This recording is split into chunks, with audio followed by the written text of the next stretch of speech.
the supreme essence of perfection wisdom, Bhagavati Prajana Paramita Shuddhaya, the Mother Bhagavan essence of perfection wisdom. This is the name of the title of the sutra, the essence of perfection wisdom. The Sherab Nyingpo in Tibetan, it is called Sherab Nyingpo. Sherab means perfection wisdom, Nyingpo means essence. So it is called, literally called essence of perfection wisdom. Now, once upon a time, I had heard when the Bhagavan was staying in Rajgara on heaps of vultures mountain together with the great assembly of monks and a great assembly of bodhisattvas. So,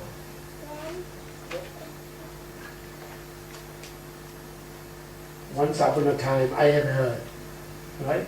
That shows the time when the Heart Sutra was taught. It shows the place where Heart Sutra was taught. That shows the disciples, how many of disciples, what kind of disciples were gathered, and that shows what teaching was taught. And after Buddha's passing away,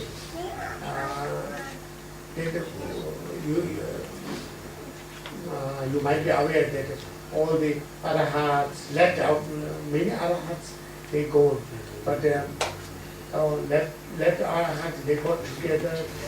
Yeah, anyway, they all the scholars they got together and then they tried to recollect the Buddha's teaching because it was not written before. And there was no tape recorder, cannot be recorded. So they get together. And then Ananda was there, So then Ananda was asked to repeat what Buddha taught. Because Ananda has got the power of unforgetfulness. So once he is heard, he never forgets. So he was the only person who, so he was the tape recorder. Yes, and then, So he was not an arahat, but he was very close assistant to Buddha. And actually he was the person who served Buddha day and night. So he takes care of Buddha. When he was sick and when he goes somewhere, he's always with him. So he attended all the teachings. So he could recall all the teachings. So that we got this all teachings. But he didn't get he wasn't arahat. He didn't become arahat till Buddha passed away because he was quite lazy. He didn't meditate while Buddha was there. Because he is very close to Buddha, so everybody respects him. So he thought that I don't need to meditate. So he didn't become arahat before, till Buddha passed away. So then when Buddha passed away, the people, sort of regent or representative of Buddha was appointed, the senior most monk or appointed. And then they get together and then they punished Ananda, They punished Ananda because you didn't take care well of Buddha. And when Buddha told you that he is going to pass away, you didn't inform us. So there were 8 blames were made upon him, and he was expelled from the Sangha, from the assembly. He was expelled. So he felt very sad. When Buddha was there, he was highly respected. Suddenly, what happened? So he was very sad. Then he started to meditate, and then he became arahat. Telling him was the reason him to become arahat. Otherwise, he was lazy. So that's why he was expelled, and he was beaten. Then later he was called again back, and then he was asked to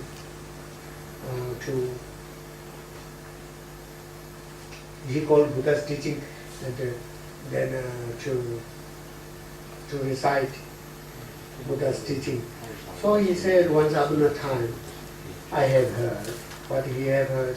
I have heard when there was Bhagavan was staying in the Rajgira. Rajgira is a place, there was one king, Indian king. It is just near Nalanda. It's not a few hours drive from Bodh Gaya. So we can go to that Rajgira till now, that place. And at this place, at present there's nothing, only small hill is there. But at that time, what it looked like, we don't know. But it was just near the king's palace, and heaps of vultures mounted together.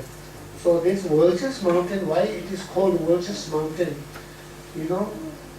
Maybe there was the mountain looks like a vulture, or there were so many vultures present at that teaching. So what we say, so many devas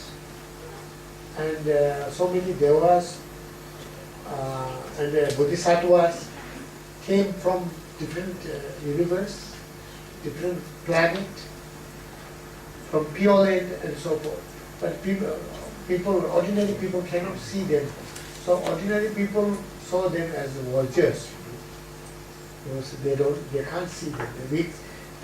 We cannot see deva, beings in deva. Beings in deva can see us, we cannot see. Haribol was mounted together with great assembly of monks. And the monks means here, normally monks, what, fully ordained monks, but here the real monks. The real monks are the beings who are arahats. Arahat, who are liberated, who attained nirvana. So the monks and a great assembly of bodhisattvas. So mounted together with great assembly of monks.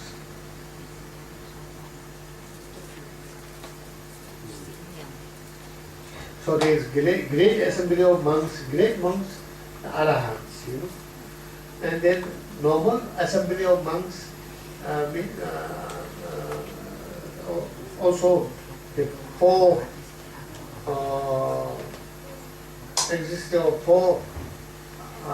monks is also considered sanghas, and great assembly of bodhisattva. So bodhisattva we have already explained. So at that time, the Bhagavan was absorbed in meditation of nominal aspects of phenomena called profound illumination.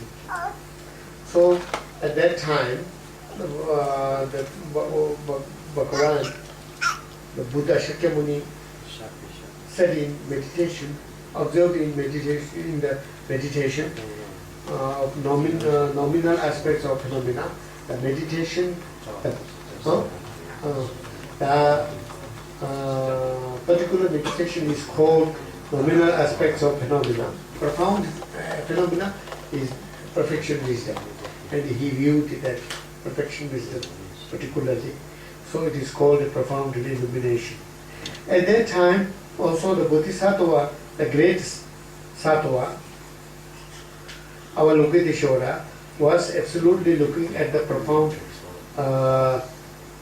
practice of the perfection wisdom, also looking at the emptiness of inherent existence of five aggregates.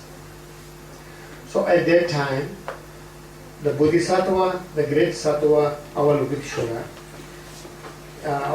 he was also absolutely looking at the profound practice of the perfection wisdom, emptiness. Also looking at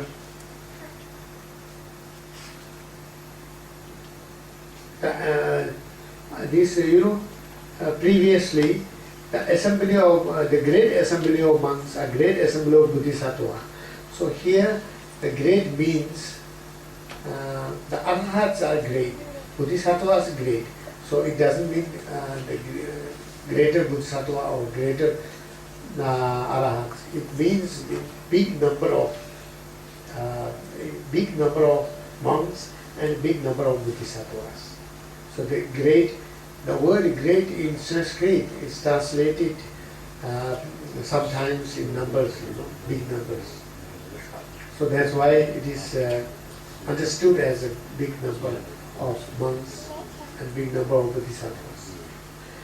So Avalokiteshvara was also meditating on emptiness and also looking at the emptiness of inherent existence of the five aggregates. So he was, the Avalokiteshvara was meditating on emptiness and emptiness of five aggregates. And that also means here we have used the word also because he is not only looking at the emptiness or ultimate truth of five aggregates, but also the ultimate truth of all the 18 natures, all this consciousness, all the phenomena. So that also indicates that he was meditating on all the phenomena. Then, by the power of Bhagavan, the venerable Shariputra said to the Bodhisattva,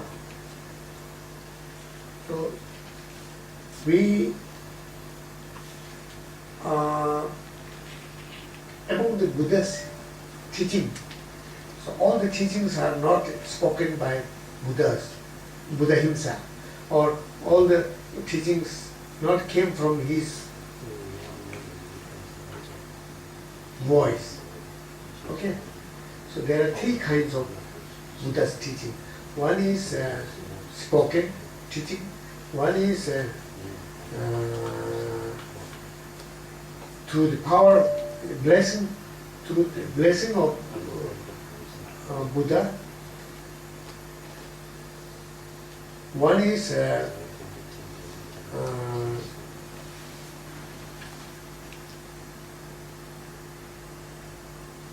through the permission, given permission rendered to certain disciples, and they speak on behalf. So there are three. All three are considered his direct teachings. Okay? So the power of Bhagavan, that is blessed. This is the blessed teaching, blessed speech of Buddha. The venerable Shariputra said to the Bodhisattva, the great Sattva, Avalokiteshvara, how should exercise our blessed son who wishes to practice the profound perfection wisdom? Shariputra said so. What he said was, Shariputra said was, Bodhisattva, the great Sattva, Avalokiteshvara, how should exercise our blessed son? So the blessed son here is the person who has the intuition to practice Mahayana.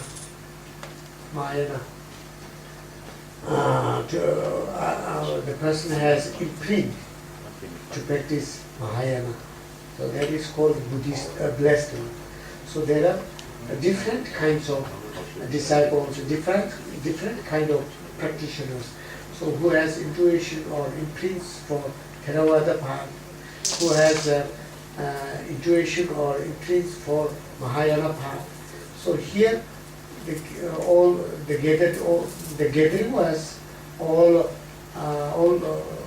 disciples who have the imprint or intuition to practice Mahayana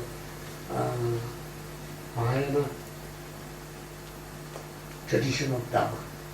So this when he called blessed one, he refers to this kind of disciples.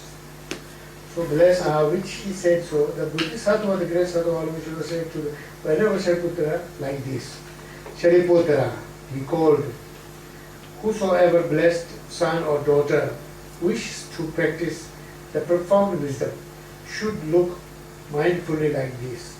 Subsequently,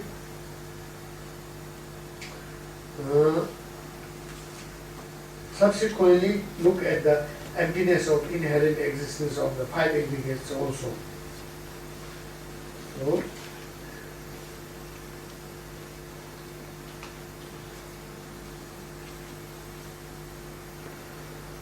So, Shariputra, whosoever blessed son or daughter wishes to practice the profound wisdom should look mindfully like this. How? Subsequently, look at the emptiness of inherent existence of the five aggregates also.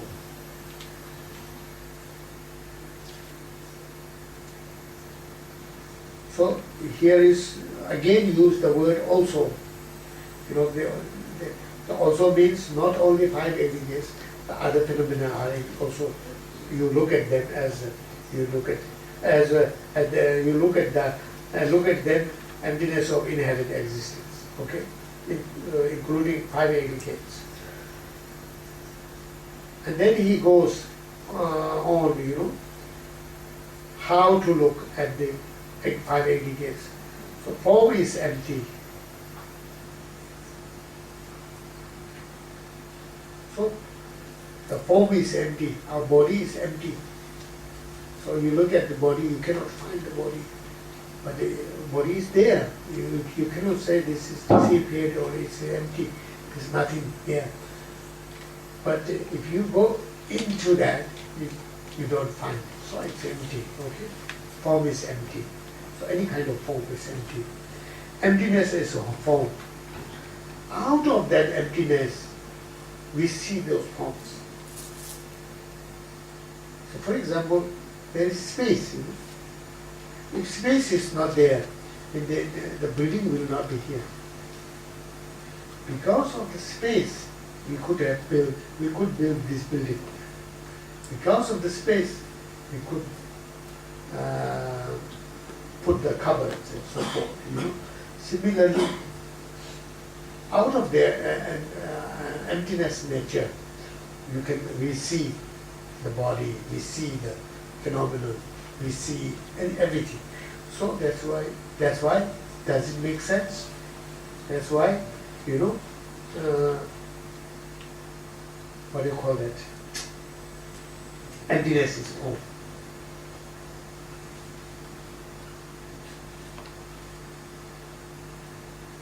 Emptiness is not other than form.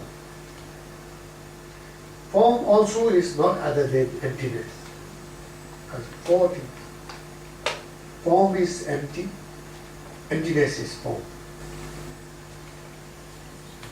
Emptiness is not other than form. 3. Form also is not other than emptiness. That's form.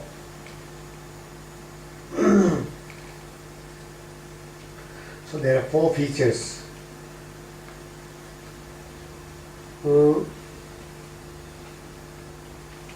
Emptiness is not other than form. You cannot separate the emptiness of the emptiness is form. Emptiness of the form you cannot separate from the form. It is in there, in the nature. Because of the nature of emptiness, you see the form. Because of the form is there, then you can find out the emptiness. You can see the emptiness. So it is one nature. There's no two nature, but two different aspects. Two different aspects in one nature. So emptiness is not other than form. Form also is not other than emptiness. So there is one nature, it's emptiness, and the two aspects, the form and emptiness. Emptiness aspect and form aspect. So we must feel it. We must try to understand and feel and see. Likewise, feeling, yes, 5 aggregates. So similarly, feeling, feeling aggregation, recognition, discrimination or recognition, compositional factors, aggregate, and consciousness are empty. So now likewise, it is said likewise. So you should apply this. Feeling is empty, emptiness is feeling.